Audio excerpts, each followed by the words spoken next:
Hi guys, welcome back or welcome to Dreamworks Switch to Life. And in today's video, to celebrate its 20th anniversary, we're going to be reviewing the infamous Dreamworks movie Shark Tale. And yes, I completely understand why this movie gets a lot of hate. But growing up with this film, I actually really enjoyed it. Unfortunately, I can't deny that it's somewhat bad.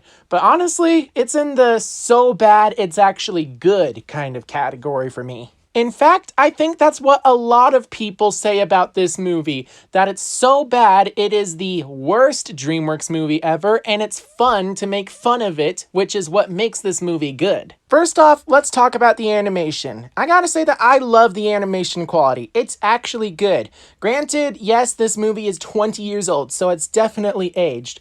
But the thing that I don't like about the animation is the character models. Sure, the whales look great, the sharks look great. Unfortunately, all of the fish are cursed. Seriously, why do these fish look so much like humans? I'm sorry, are we supposed to be looking at anthrofish or normal fish? Because it's very hard to tell the difference here. Now let's talk about the music. Sadly, this was made in the time when DreamWorks thought that pop culture music was the way to go when it comes to making your movies.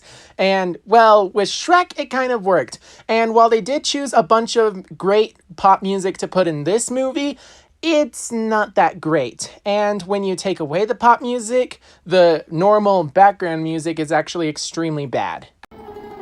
Luca. I like big butts and I cannot lie. You other brothers. As for the voice acting, I'll admit that they did a really great job with the voice acting, especially considering the cast that they got.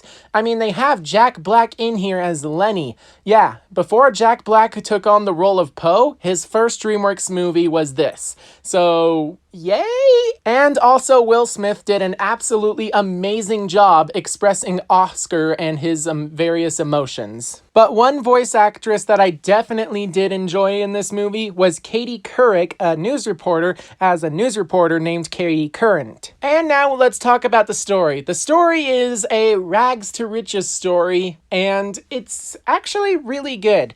The movie starts with the DreamWorks logo and the Moon Boy throwing a worm into the ocean where it's rescued by Lenny. That's actually a really fun twist on the logo. So Oscar is our protagonist, and he's both not really too likable, but he's also kind of relatable in a very I don't like this about myself kind of way. So Oscar is working at a car wash, or I guess I should say whale wash, and he also wants to get out of there. And he comes up with a bunch of get-rich-quick schemes, like bottled water. Unfortunately, this means that he's been collecting a bunch of debt from his boss, Sykes, who's been giving out advances to him. Now, I kind of enjoy Sykes' character. He's a pretty good boss, but unfortunately, he also happens to be working in cahoots with the Mafia, led by their boss, Don Lino. And I really love how the Mafia is basically a bunch of sharks. You know, the expression loan sharks? Yeah, they're here now. So Don Lino is going to retire, and he's going to pass off the Mafia to his two sons, Frankie and Lenny. And Sykes finds this a little funny. Lenny? Frankie, I understand, but Lenny? You can't be serious. I'm dead serious. So Frankie is a stone-cold killer who wants to kill all the fish. It makes sense to pass off the Mafia to him, except he's not too bright. Luckily, Lenny has all the brains in the family, but unfortunately, none of the bloodlust. He actually has a lot of sympathy, which means that him running a Mafia isn't a good idea. Eat. No, eat! What are you... Son, no! eat No! the shrimp. Please! Lenny, eat. No! Eat.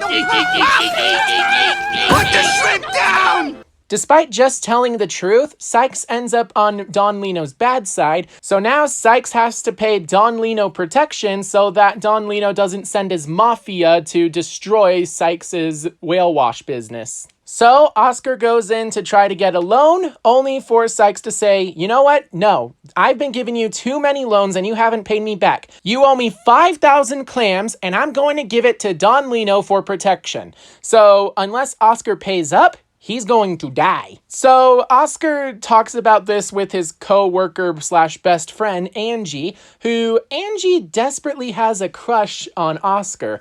Unfortunately, Oscar doesn't really realize this. But Angie decides to give up one of her family heirlooms, her grandmother's pearl, to give to Oscar so that he can use it to pay off all the money that he needs to give to Mr. Sykes. Unfortunately, when he goes to the seahorse race to give the money, he overhears a conversation about how the race is rigged for Lucky Day. And so Oscar decides to bet all the money on Lucky Day to win. Unfortunately, that wasn't the whole conversation. The race is rigged so that Lucky Day will lose. But if Oscar manages to win, he'll become a millionaire, which catches the attention of a gold digger named Lola.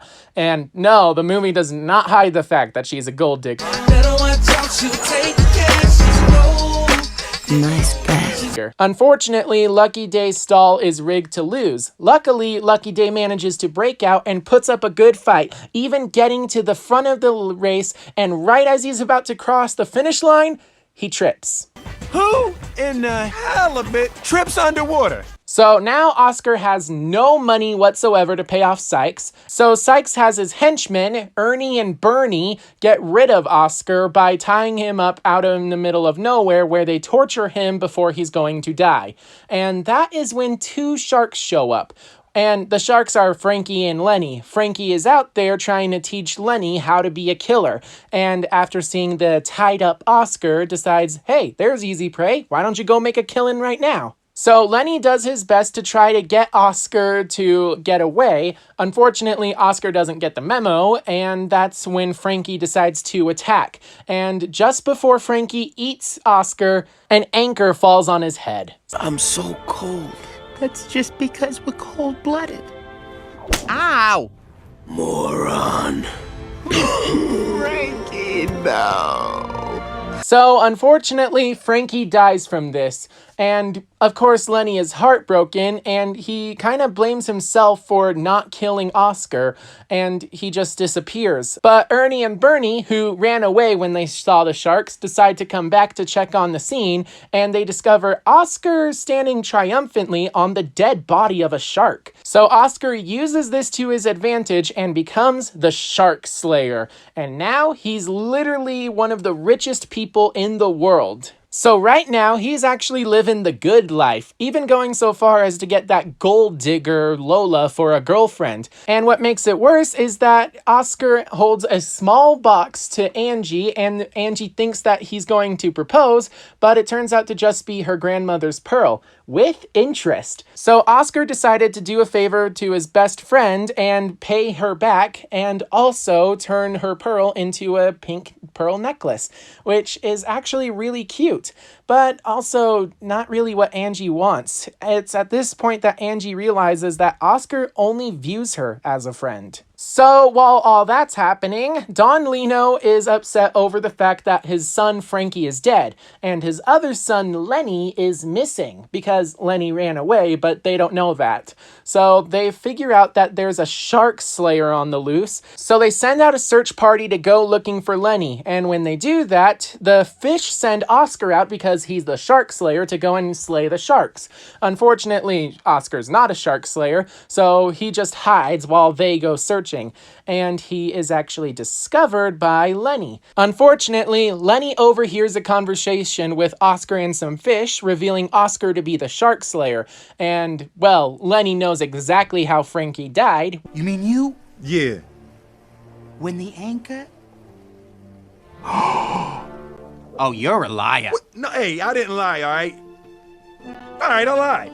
And so there is no shark slayer, and Lenny, with his mafia brain, decides to use this as blackmail so that he can get Oscar to let him move in, and thus Lenny can hide from his father. In the event that possibly, you get hungry. Don't worry, I'm not gonna eat anyone. You'll laugh. I'm not gonna laugh. Well, that's just what you say. And then what happens later? You laugh. I'm a vegetarian.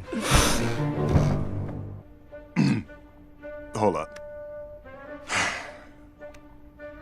So that's it? So Oscar discovers that his father is Don Lino, and now Don is hunting him as revenge for killing his son Frankie. So Don Lino sends a bunch of sharks to go to the reef so that they can kill Oscar. But Oscar comes up with an idea where if he can publicly kill a shark, then he can make it so that the Shark Mafia will fear him instead of trying to kill him. Lenny takes it a step further by actually deciding to be the shark that Oscar is going to kill. So Oscar kills Lenny. So Lenny can now officially disappear and hide himself as a dolphin among the citizens of the reef.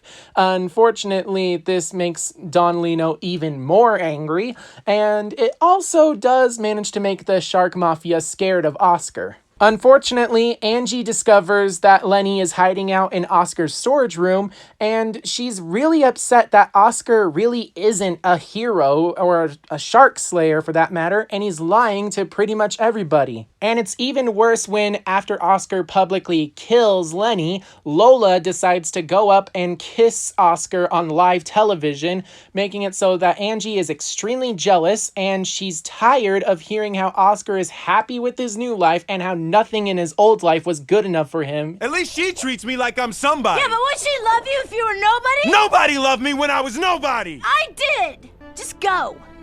Because I'm tired of hearing how everything you had in your life wasn't good enough. Including me. She finally confesses her feelings for him, and it's right as she's about to break up their friendship, leaving Oscar confused and very sad. Turns out that while his new life is great, he doesn't really have any true friends except for Angie. And now that she's gone, there's not really any point to his life anymore.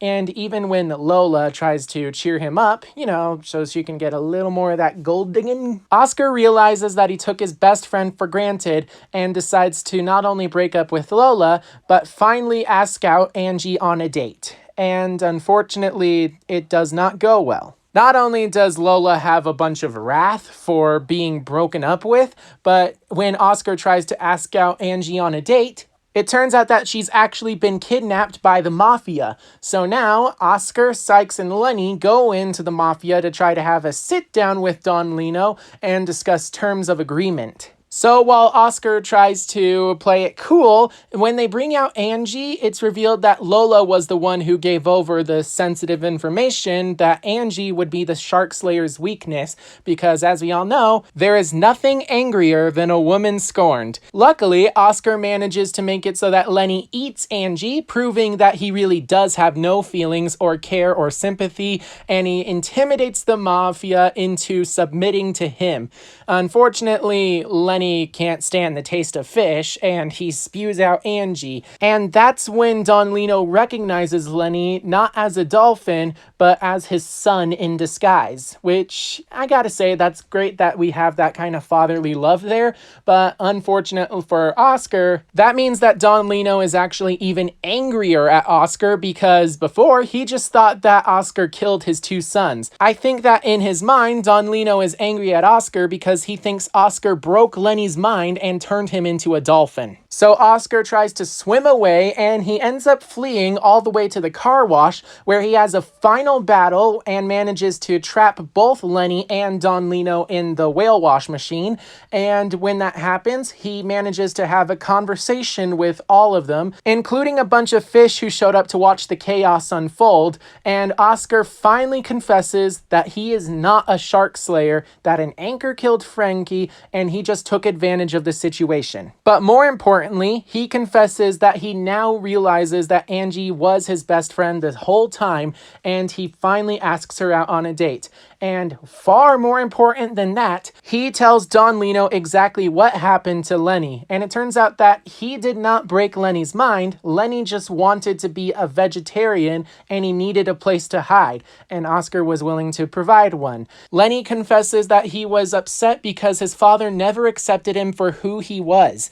And so Don Lino apologizes to his son and forgives the Shark Slayer for not really killing Frankie and not turning his his son into a fish lover. So the film ends with peace throughout the reef. The Shark Mafia decides to back down and become friends with all the citizens of the reef, which isn't really how nature works, but I guess all the sharks decided to become vegetarians like Lenny, and that's how they're making friends with the fish?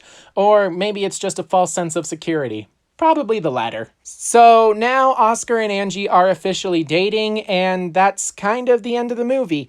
And all in all, I thought that the movie was pretty good. I mean, again, it's one of those movies that's so bad it's good. But also, it's kind of funny how there's like a fish mafia loan shark thing going on. More importantly, I love the lesson of how you should accept your family for who they are and not try to change them into what you want them to be. Oh, and also how get-rich-quick schemes and gambling doesn't actually work. Oscar just happened to get lucky one time. So what do you guys think? Is this really the worst DreamWorks movie of all time? Or is that just a title so we can make fun of this thing? Make sure to leave your thoughts down below in the comments section. And if you want, you can support me through my membership tab by clicking the join button down below, or you can do the free option and subscribe. But with that, I hope you're staying safe out there, and I will see you all in my next video. Bye-bye. Look who's stuck in the porthole. Huh? You still hungry, big guy? Well, say hello to my little friends.